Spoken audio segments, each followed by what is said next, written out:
Hello hello दोस्तों, कैसे हैं आप सब। एक बार फिर से आप सबका स्वागत करता हूं आपके अपने चैनल टूरोपीडिया हिंदी पर। दोस्तों, आज हम आपको जिस देश के सफर पर लेकर जा रहे हैं उस देश के साथ हमारा रिश्ता बहुत पुराना है। आपकी जानकारी के लिए बता दें कि इस देश को आजादी हमारे देश की मदद से ही मिली। एक ऐसा देश जिसे हम कंट्री ऑफ रिवर्स के नाम से भी जानते हैं, जहाँ पर 700 से भी ज्यादा नदियां बहती हैं। जैसे हमारे देश में मछली को पसंद करते हैं, वैसे ही इस देश में भी कोई मछली खाए बगैर रह ही नहीं सकता। देश की राजधानी शहर को कहा जाता है सिटी ऑफ मस्क। आपको बता दें कि इस देश में 2000 से भी ज्यादा अखबार और मैगजीन्स प्रिंट की जाती हैं। देश की स्ट्रीट फूड सबसे लाजवाब है। दोस्तों, आज हम सबसे जुनून वाले देश बांग्लादेश के बारे में कुछ रोचक जानकारी देने जा रहे हैं। तो फिर देर किस बात की, अपना सीट बेल्ट बांध लीजिए अच्छे से और निकलते हैं बांग्लादेश के एक शानदार सफर पर। तो सबसे पहले बता दूं कि इस देश का ऑफिशियल नाम है पीपल्स रिपब्लिक ऑफ बांग्लादेश। देश की कुल आबादी है 16 करोड़ और जनसंख्या के मामले में दुनिया का 8वां सबसे बड़ा देश है। पॉपुलेशन डेंसिटी के मामले में 1265 लोग यहां आपको पर स्क्वायर किलोमीटर में दिख जाएंगे। यहां की कुल आबादी की 40% हिस्सा शहर में रहता है और बाकी के 60% आज भी गांव में ही बसे हुए हैं। देश के 90% लोग इस्लाम धर्म को मानने वाले हैं और बाकी के 9% हिंदू तो 1% अलग धर्म के हैं। देश की बॉर्डर भारत और म्यांमार से टच करती है, जबकि एक तरफ बे ऑफ बंगाल है। बांग्लादेश की इकोनॉमिक राजधानी है ढाका और बंदरगाह वाला ये शहर देश के प्रमुख शहरी इलाकों में से एक माना जाता है, जहां हर वो सुविधा मौजूद है जो कि बड़े बड़े शहरों में होती है। ढाका दुनिया का सबसे बड़ा 10वां सबसे बड़ा शहर है। बांग्लादेश भले ही गरीब देश है, पर ढाका आबादी समेत तमाम मापदंडों पर दुनिया का 10वां सबसे बड़ा शहर है। ढाका में आपको हर कोने में एक मस्जिद नजर आएगी, इसीलिए ढाका को मस्जिदों का शहर भी कहा जाता है। यहाँ के कई मस्जिद तो इतने खूबसूरत है कि मानो इसे देखकर आपका मन खुश हो जाएगा। बांग्लादेश दुनिया का एकमात्र देश है जिसने अपनी भाषा बचाने के लिए कई सालों तक लड़ाई लड़ी। पहले बांग्लादेश को ईस्ट पाकिस्तान के नाम से जाना जाता था, लेकिन यहाँ के लोग बांग्ला बोलते थे और पाकिस्तान की नेशनल लैंग्वेज थी उर्दू। ईस्ट पाकिस्तान में भी इसे जबरदस्ती थोप दिया गया, जो कि यहाँ के लोग मानने को तैयार नहीं थे। इसी चक्कर में कई सालों तक लड़ाई चलती और अंत में 1971 में भारत की मदद से बांग्लादेश को आजाद करा दिया गया। हालांकि ये बात अलग है कि इस देश के लोगों को लगता है कि भारत की मदद को भूल चूक है, क्योंकि आजकल इस देश का नजदीकी रिश्ता चीन से ज्यादा हो गया है। बांग्लादेश के इनकम सोर्स की बात करें तो ये है खेती। चावल का बांग्लादेश में बड़ा कारोबार है और ये देश चावल का बहुत बड़ा एक्सपोर्टर है। देश की लगभग 67% भाग जमीन यहाँ की एग्रीकल्चर के लिए इस्तेमाल किया जाता है। इसके अलावा दुनिया में जितने भी बड़ी गारमेंट्स कंपनीज हैं, उनका प्रोडक्शन बांग्लादेश में ही होता है। दुनिया के टोटल गारमेंट इंडस्ट्री का 60% प्रोडक्शन इस देश में ही होता है। साथ ही पूरी दुनिया में इस्तेमाल होने वाली टोटल चाय का 3% हिस्सा बांग्लादेश उत्पादन करता है। यहाँ तकरीबन 50 लाख लोग चाय के प्रोडक्शन प्रोसेस से जुड़े हुए हैं और अपना घर परिवार चला रहे हैं। बांग्लादेश में लड़कियों की लाइफ काफी मुश्किल होती है। नाइजीरिया के बाद बाल विवाह के मामले में बांग्लादेश दूसरे नंबर पर आता है। यहाँ के कानून के मुताबिक 18 साल से पहले शादी करना लीगल है, लेकिन यूनिसेफ द्वारा करवाए गए सर्वेक्षण में ये बात सामने आई कि करीब 74% बांग्लादेशी महिलाओं की शादी 18 साल से पहले ही कर दी जाती है। इतना ही नहीं, ऐसे कई मामले भी सामने आते हैं जिनमें पैसों के लिए बच्चियों की शादी बुजुर्गों से करवा दी जाती है। एक समय ऐसा भी था जब यहाँ की महिलाओं का सुंदर होना खतरों से कम नहीं था। यहाँ पर आज से कई साल पहले बहुत गरीबी थी और ऐसे में यहाँ के पैसे वाले और रसूखदार लोग महिलाओं को अपने साथ ही रखते थे। एक मर्द कई शादियां करता था सिर्फ और सिर्फ मौज करने के लिए। ऐसी थी इस देश की औरतों की हालत। बांग्लादेश के लोगों के बीच में क्रिकेट का अलग ही जुनून है। क्रिकेट इस देश में हर इंसान के दिल में बसता है। बांग्लादेश की क्रिकेट टीम ने अपने शानदार प्रदर्शन से बहुत कम समय में ही इंटरनेशनल लेवल पर अपनी छाप छोड़ी है। आज तो ये टीम बड़े बड़े देशों को उनके घर में जाकर हराती है। हमारे यहाँ आईपीएल में भी बांग्लादेश के खिलाड़ियों का बोलबाला रहता है। जैसे हमारे लिए सुबह की चाय से दिन की शुरुआत होती है, वैसे ही यहाँ बांग्लादेश में लोगों को अखबार पढ़ने से होती है। अखबार पढ़ना बहुत पसंद है यहाँ के लोगों को, तभी तो कहा जाता है कि 2000 से भी ज्यादा अखबार और मैगजीन्स छपी जाती है यहाँ पर। आपने जरूर बांग्लादेश के झंडे को देखा होगा। झंडे में आपको 2 कलर नजर आ रहे होंगे, लाल और हरा। हरे रंग का मतलब है खुशहाली और लाल रंग का मतलब है बलिदान, जो बलिदान इस देश की आजादी के लिए यहाँ के लोगों ने दी थी।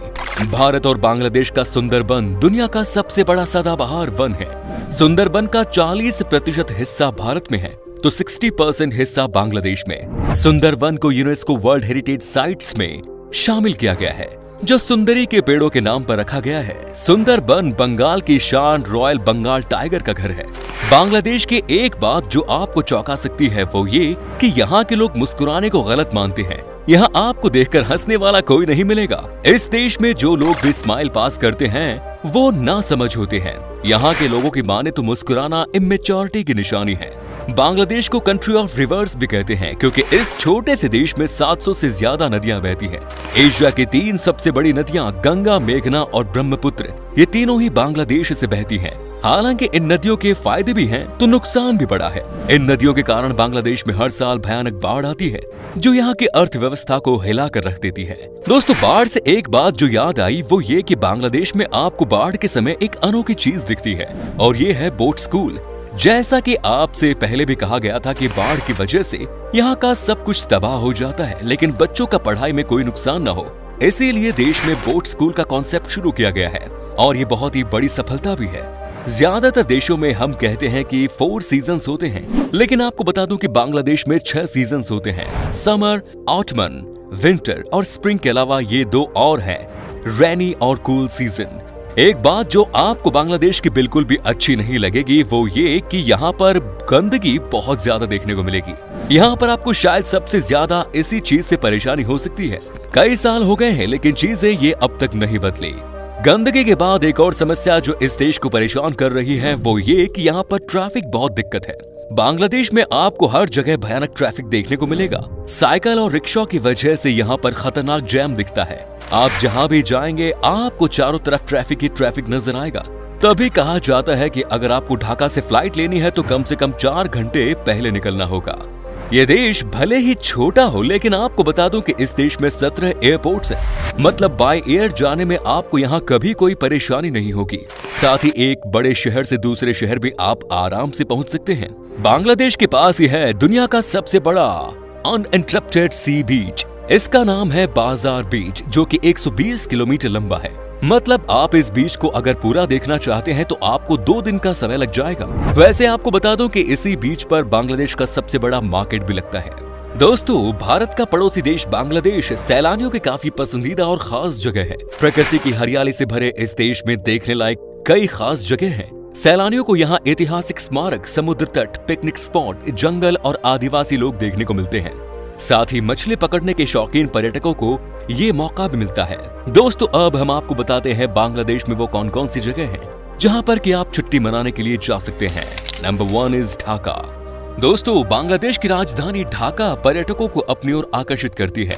ये बूढ़ी गंगा नदी के तट पर स्थित देश का सबसे बड़ा शहर है।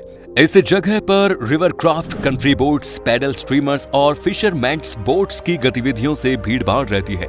यहाँ पुराने और नए वास्तुशिल्प का मिला जुला रूप देखने को मिलता है। आपको बता दें कि ये शहर एक आधुनिक शहर के रूप में तेजी से डेवलप हो रहा है। औद्योगिक, वाणिज्यिक, सांस्कृतिक, शैक्षिक और राजनीतिक गतिविधियों का मुख्य केंद्र है ढाका। ढाका का अपना इतिहास रहा है और इसे दुनिया में मस्जिदों के शहर के नाम से जाना जाता है। Next is Sundarban. बांग्लादेश का सबसे बड़ा टूरिस्ट अट्रैक्शन है सुंदरबन। सुंदरबन का एक हिस्सा हमारे देश में भी है। दरअसल सुंदरबन भारत और बांग्लादेश के बीच विभाजित बड़ा मैंग्रोव संरक्षित क्षेत्र है। सुंदरबन संरक्षित क्षेत्र की यात्रा करने का अनुभव आपको जीवन भर याद रहेगा। ये क्षेत्र यूनेस्को द्वारा घोषित विश्व धरोहर स्थलों में से एक है। आपको बता दें कि ये बंगाल टाइगर का गढ़ है। रॉयल बंगाल टाइगर यहाँ का नेशनल एनिमल है और ये इस देश की पहचान भी है। साथ ही सुंदरबन काफी जहरीले सांपों का भी घर है। Next is Chittagong. बांग्लादेश का एक और सबसे बड़ा शहर चिटगांव भी बहुत खूबसूरत है। यहाँ के पहाड़, घने जंगल और बड़े बड़े झील आपके दिल को जीत लेंगे। यहाँ की खूबसूरती के बारे में कहा जाता है कि जो भी एक बार चिटगांव आता है वो बार बार आने की चाहत रखता है। आपको बता दें कि ये बांग्लादेश का दूसरा सबसे बड़ा शहर है और इसे गेटवे ऑफ बांग्लादेश भी कहा जाता है क्योंकि यहाँ पर बड़ा सा पोर्ट भी है। साथ ही दोस्तों, चिटगांव का मौसम बहुत सुहावना होता है। यहाँ लगभग हमेशा ही बारिश होती है। नेक्स्ट इज कुआकट्टा सी बीच। बांग्लादेश का सबसे खूबसूरत समुद्री तटों में से एक है ये जगह। यहाँ के बारे में कहा जाता है कि अगर आपको सनराइज या सनसेट देखनी है तो इस जगह को कभी मिस न करें। साथ ही अगर आपको सी फूड से प्यार है तो इस बीच पर आपको एक से बढ़कर एक तरह के सी फूड खाने को मिल जाएगा। अच्छी बात है कि इस बीच पर आपको गंदगी नामक चीज कहीं नहीं मिलेगी। चलिए अब आपको बताते हैं कि क्या है यहाँ का वीजा प्रोसेस और बांग्लादेश में घूमने के लिए आपको कितने पैसे खर्च करने पड़ेंगे। आपको बता दें कि आपके पास अगर सारे डॉक्यूमेंट्स मौजूद है तो आपको वीजा सिर्फ 7 दिन के अंदर ही मिल जाएगा। चूंकि बांग्लादेश बहुत सस्ता है इसीलिए यहाँ घूमने के लिए 6-7 दिन में लगभग 55,000 रुपए खर्च करने होंगे।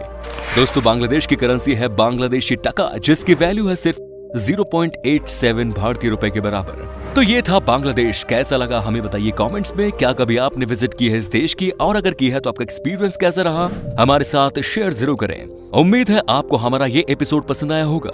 वीडियो को लाइक कीजिएगा और अपने दोस्तों और रिश्तेदारों के साथ इसे शेयर करना ना भूलें। हमारे चैनल को भी सब्सक्राइब जरूर कीजिएगा। वीडियो को अंत तक देखने के लिए सभी का शुक्रिया। फिर मुलाकात होगी नई वीडियो के साथ। धन्यवाद।